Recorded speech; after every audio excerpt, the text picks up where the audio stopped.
अंदर किसी भी हॉस्पिटल में जाकर के अपना उपचार करा सकता है। 5 लाख रुपए सहायता भारत सरकार और प्रदेश सरकार मिलकर के देगी। यह व्यवस्था भी मोदी जी ने दिया।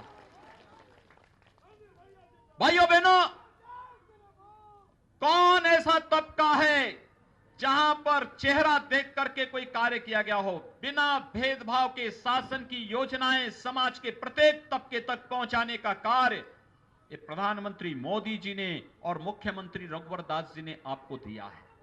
जब विकास का कार्य मोदी जी करेंगे, जब विकास का कार्य रघुवर दास जी करेंगे, जब विकास का कार्य श्री रणधीर सिंह जी करेंगे, तो वोट भी तो उन्हीं को मिलना चाहिए ना। मानते हैं?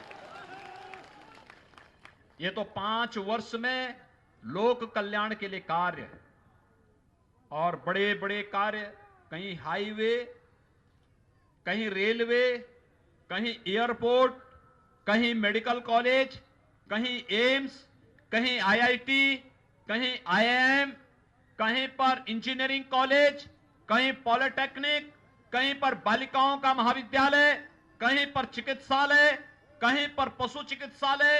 ये सभी इन 5 वर्षों में तेजी के साथ बनाने के कार्य भी किए गए। मैं देख रहा हूं यहां पर मासूम कन्याएं भी बैठी हुई हैं। कन्या सुकन्या योजना, मुख्यमंत्री सुकन्या योजना के माध्यम से इन कन्याओं की समृद्धि के लिए और इनकी सुरक्षा के लिए योजना यहां पर चलाई गई। यहां पर बड़ी संख्या में युवा हैं। इन युवाओं को नौकरी देने के लिए 1 लाख युवाओं को अकेले झारखंड के अंदर नौकरी मिली। 50,000 की भर्तियां चल रही हैं। यह प्रक्रिया ईमानदारी के साथ झारखंड के अंदर चलाने का कार्य हुआ है। भाइयों बहनों, विकास में भी सफल।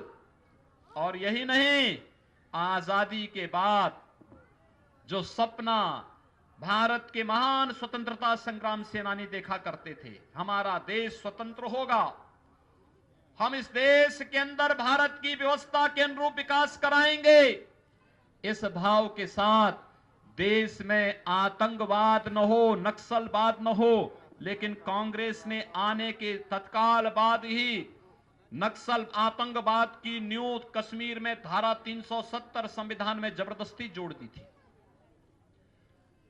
और 70 वर्षों तक किसी ने हटाने की हिम्मत नहीं दिखाई। लेकिन प्रधानमंत्री मोदी जी ने और गृह मंत्री अमित शाह जी ने कश्मीर में धारा 370 को सदैव के लिए समाप्त करके आज देश में आतंकवाद और नक्सलवाद को सदैव के समाप्त करने की चेतावनी दे दी है। सदैव के लिए चेतावनी दे दी है कि भारत की धरती आतंकवाद की धरती नहीं बन सकती है, नक्सलवाद की धरती नहीं बन सकती है। यह किसी ने किया? प्रधानमंत्री मोदी जी ने किया।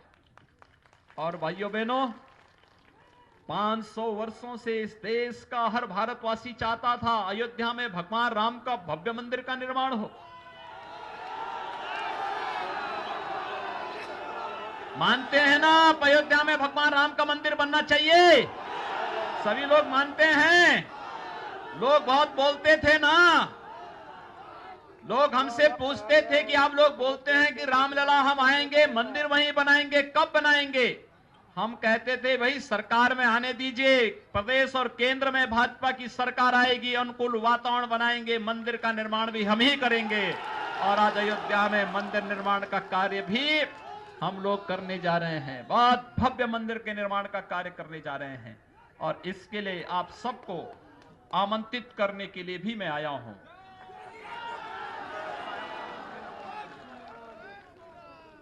जिस दिन फैसला आया था 9 नवंबर को, अगले दिन रणधीर कुमार सिंह अयोध्या में ही थे। भाइयों बहनों, राम राज्य भारत के गरीब का राज्य है, दलित का राज्य है, पिछड़े का राज्य है, वनवासी का राज्य है, आदिवासी का राज्य है, भारत के प्रत्येक नागरिक का राज्य है, हर भारतवासी का राज्य है, जहां पर किसी के चेहरे को देख करके नहीं बल्कि भारत की सुविधा का लाभ प्रत्येक नागरिक को प्राप्त हो सके, शासन की सुविधा का लाभ प्रत्येक को मिल सके। और यही कार्य तो आज देश के अंदर लोक कल्याणकारी योजनाओं के माध्यम से प्रधानमंत्री मोदी जी कर रहे हैं। उसी अवधारणा को साकार करने के लिए आज हम आपका आह्वान करने के लिए आए हैं। आप देख रहे होंगे इस समय विपक्ष के इन सभी चेहरों को देख रहे होंगे, इनकी भाषा एकदम देश के दुश्मनों जैसी भाषा है। आप देख रहे होंगे इनकी भाषा कैसे चल रही है। यानी जो लोग भारत के अंदर आतंकवाद फैला रहे हैं, भारत की सुरक्षा में सेंध लगा रहे हैं, उनके प्रति सहानुभूति पूर्वक इनकी भाषा दिखाई देती है, लेकिन भारत के गरीबों के लिए नहीं, भारत के दलितों के लिए नहीं, भारत के वनवासी और आदिवासियों के लिए इनके मन में कोई सहानुभूति नहीं। सहानुभूति होती तो इन गरीबों के हक पर इनके द्वारा डकैती नहीं डाली गई होती। कोई डकैती डालने की हिमाकत नहीं करता। ये इनके घड़ियाली आंसुओं से सावधान होने की आवश्यकता है। और जब लोकतंत्र में आपको अवसर मिले उस समय योग्य नेता का चयन और योग्य पार्टी का चयन करने की आवश्यकता है। मैं अभिनंदन करूंगा आप सबका। आपने प्रधानमंत्री के रूप में मोदी जी का चयन किया और इस विधानसभा में अपने नेता के रूप में श्री रणधीर कुमार सिंह का चयन किया। और यही अपील करने के लिए आज मैं आपके बीच आया हूं। 20 दिसंबर को चुनाव होना है। इतनी भारी संख्या आपकी है। आप सभी रणधीर कुमार सिंह को भारी मतों से चुनाव जिता करके भेजेंगे। सभी लोग सहमत हैं? आपका कार्य है, आज 17 तारीख हो गई, कल 18 और परसों 19, 2 दिन बीच में है। इतनी भारी संख्या में आप लोग हैं। हर व्यक्ति 10-10 मतदाताओं से संपर्क करने की जिम्मेदारी ले ले और चुनाव के दिन सर्दी हो, गर्मी हो, बरसात हो, धूप हो, जैसे भी स्थिति हो, सबसे पहले उठिए, स्नान करिए और लोकतंत्र के पर्व के रूप में मतदान करने के लिए सबसे पहले जाइए। उन 10 लोगों को जिनके साथ आपने संपर्क किया है उनको बोलो कि जब मकान मोदी जी दे रहे हैं, रघुवर दास जी दे रहे हैं, शौचालय मोदी जी दे रहे हैं, रघुवर दास जी दे रहे हैं, रसोई गैस का कनेक्शन मोदी जी दे रहे हैं, रघुवर दास जी दे रहे हैं, जब विकास का कार्य भाजपा करा रही है तो वोट भी भाजपा को ही मिलना चाहिए। यही अपील करने के लिए आज मैं आपके बीच आया हूं। आप सभी सहमत हैं? कमल चुनाव चिन्ह पर रणधीर कुमार सिंह को वोट देंगे? सभी लोग सहमत हैं?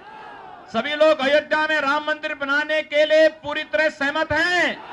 आतंकवाद समाप्त होना चाहिए। आतंकवाद को समाप्त कौन करेगा? भाजपा करेगी, मोदी जी करेंगे। कौन करेगा? राम मंदिर का निर्माण कौन करेगा? भारतीय जनता पार्टी करेगी। और यही अपील करने के लिए हम सब आपके बीच आए हैं। आप सब मेरे साथ दोनों हाथ उठा करके बोलेंगे, भारत माता की, भारत माता की, भारत माता की।